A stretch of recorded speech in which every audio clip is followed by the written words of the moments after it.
Pagi itu, langit di atas sekolah kita tidak sepenuhnya cerah. Sisa-sisa hujan semalam masih meninggalkan jejak berupa genangan air kecil di aspal lapangan basket dan aroma tanah basah yang menyeruak masuk ke indera penciuman. Aku berdiri terpaku di depan gerbang, mengamati aliran seragam putih abu-abu yang bergerak masuk dengan tergesa-gesa. Namun, di tengah hiruk-pikuk itu, pikiranku melayang jauh melampaui pagar sekolah.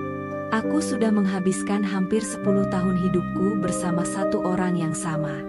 Dari mulai memanjat pohon mangga tetangga, menangis karena jatuh dari sepeda, hingga kini kami berdiri di ambang kedewasaan.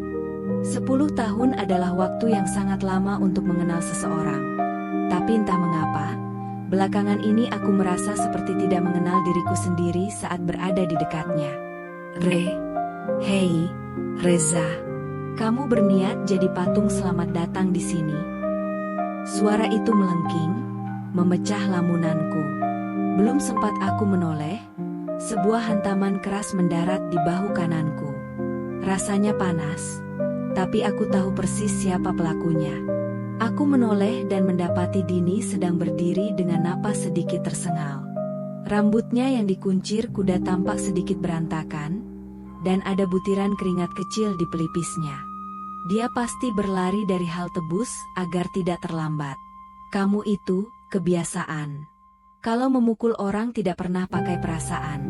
Ucapku sambil mengusap bahu, mencoba bersikap sedingin mungkin padahal detak jantungku mulai berpacu tidak beraturan. Dini hanya tertawa. Tawa yang sangat akrab di telingaku.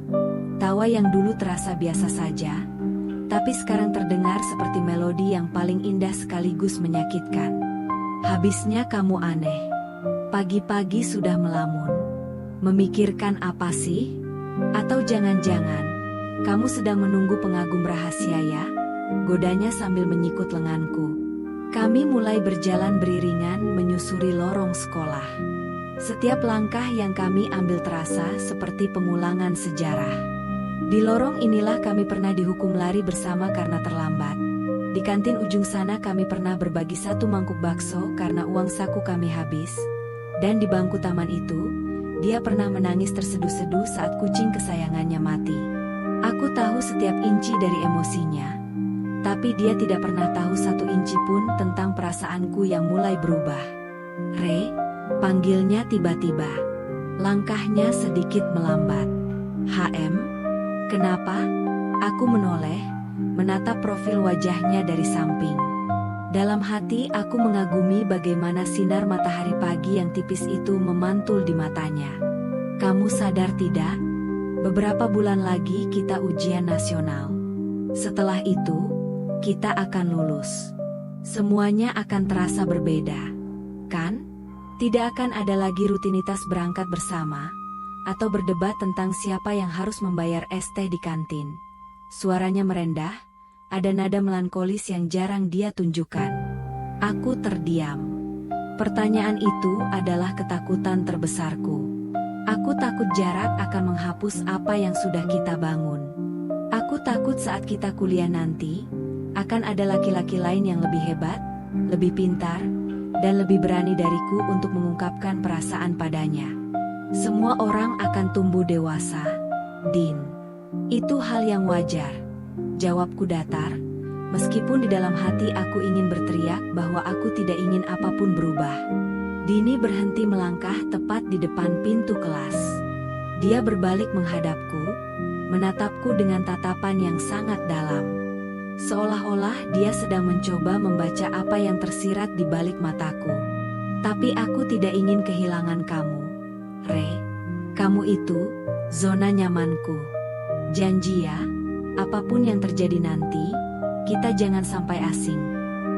Tangannya terulur, kelingkingnya siap untuk dikaitkan dengan kelingkingku. Sebuah tradisi kekanak-kanakan yang selalu kami lakukan sejak sekolah dasar. Aku menatap kelingking itu dengan ragu. Menyentuhnya selalu terasa seperti sengatan listrik bagiku sekarang. Namun, aku tetap mengangkat tanganku dan mengaitkan kelingkingku pada miliknya. Aku janji, Din, kita tidak akan pernah jadi asing. Ucapku pelan, hampir menyerupai bisikan. Pada saat itu, aku menyadari sesuatu yang sangat menyakitkan. Menjadi zona nyaman baginya adalah sebuah kehormatan, tapi juga sebuah kutukan. Karena biasanya, orang-orang akan tetap tinggal di zona nyaman, tapi mereka akan jatuh cinta dan membangun masa depan dengan seseorang yang memberi mereka tantangan dan debaran baru. Bel masuk berbunyi dengan nyaring, memaksa kami untuk melepaskan kaitan kelingking itu. Dini masuk ke kelas dengan senyuman puas, sementara aku tetap berdiri di luar selama beberapa detik, menarik napas panjang untuk menenangkan dadaku yang sesak. Aku terjebak dalam lingkaran persahabatan ini. Sebuah lingkaran yang aku buat sendiri, dan kini aku tidak tahu bagaimana cara menghancurkan dindingnya tanpa menghancurkan hatinya, atau hatiku sendiri. Babak baru dalam hidupku baru saja dimulai, dan rasanya, ini akan menjadi perjalanan yang sangat melelahkan. Pagi itu, langit di atas sekolah kita tidak sepenuhnya cerah. Sisa-sisa hujan semalam masih meninggalkan jejak berupa genangan air kecil di aspal lapangan basket dan aroma tanah basah yang menyeruak masuk ke indera penciuman. Aku berdiri terpaku di depan gerbang, mengamati aliran seragam putih abu-abu yang bergerak masuk dengan tergesa-gesa. Namun, di tengah hiruk-pikuk itu, pikiranku melayang jauh melampaui pagar sekolah. Aku sudah menghabiskan hampir 10 tahun hidupku bersama satu orang yang sama. Dari mulai memanjat pohon mangga tetangga, menangis karena jatuh dari sepeda, hingga kini kami berdiri di ambang kedewasaan. 10 tahun adalah waktu yang sangat lama untuk mengenal seseorang. Tapi entah mengapa, belakangan ini aku merasa seperti tidak mengenal diriku sendiri saat berada di dekatnya. Hei, Reza. Kamu berniat jadi patung selamat datang di sini. Suara itu melengking, memecah lamunanku. Belum sempat aku menoleh, sebuah hantaman keras mendarat di bahu kananku. Rasanya panas, tapi aku tahu persis siapa pelakunya. Aku menoleh dan mendapati Dini sedang berdiri dengan napas sedikit tersengal. Rambutnya yang dikuncir kuda tampak sedikit berantakan, dan ada butiran keringat kecil di pelipisnya. Dia pasti berlari dari halte bus agar tidak terlambat. Kamu itu kebiasaan. Kalau memukul orang tidak pernah pakai perasaan. Ucapku sambil mengusap bahu, mencoba bersikap sedingin mungkin padahal detak jantungku mulai berpacu tidak beraturan. Dini hanya tertawa. Tawa yang sangat akrab di telingaku. Tawa yang dulu terasa biasa saja, tapi sekarang terdengar seperti melodi yang paling indah sekaligus menyakitkan. Habisnya kamu aneh. Pagi-pagi sudah melamun. Memikirkan apa sih? Atau jangan-jangan, kamu sedang menunggu pengagum rahasia ya? Godanya sambil menyikut lenganku. Kami mulai berjalan beriringan menyusuri lorong sekolah. Setiap langkah yang kami ambil terasa seperti pengulangan sejarah. Di lorong inilah kami pernah dihukum lari bersama karena terlambat.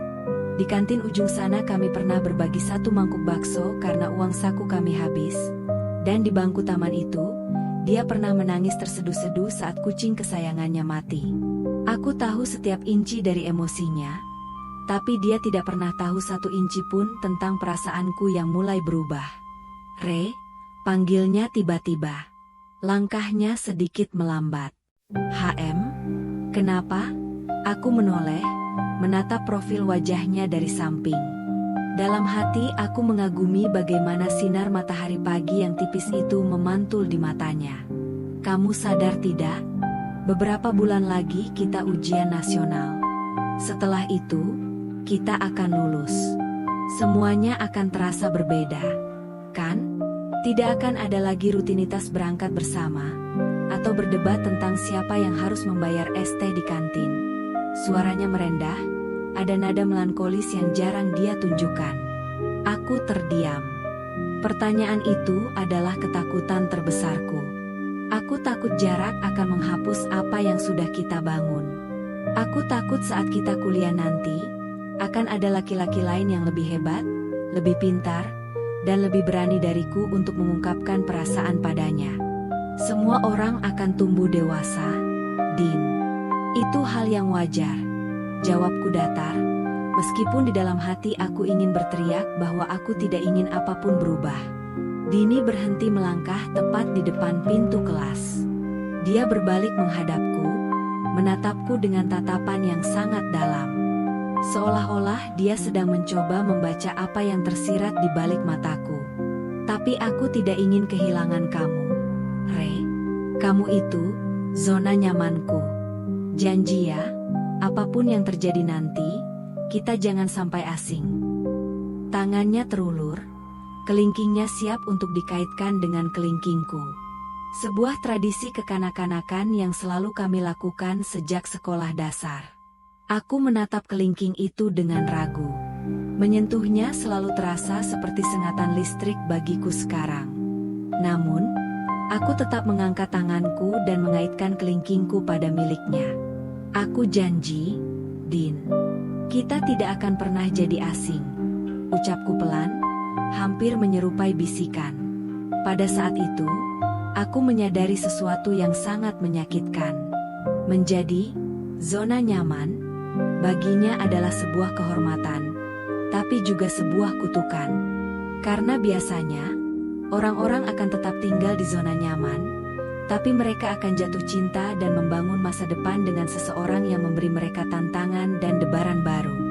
Bel masuk berbunyi dengan nyaring, memaksa kami untuk melepaskan kaitan kelingking itu. Dini masuk ke kelas dengan senyuman puas, sementara aku tetap berdiri di luar selama beberapa detik, menarik napas panjang untuk menenangkan dadaku yang sesak. Aku terjebak dalam lingkaran persahabatan ini.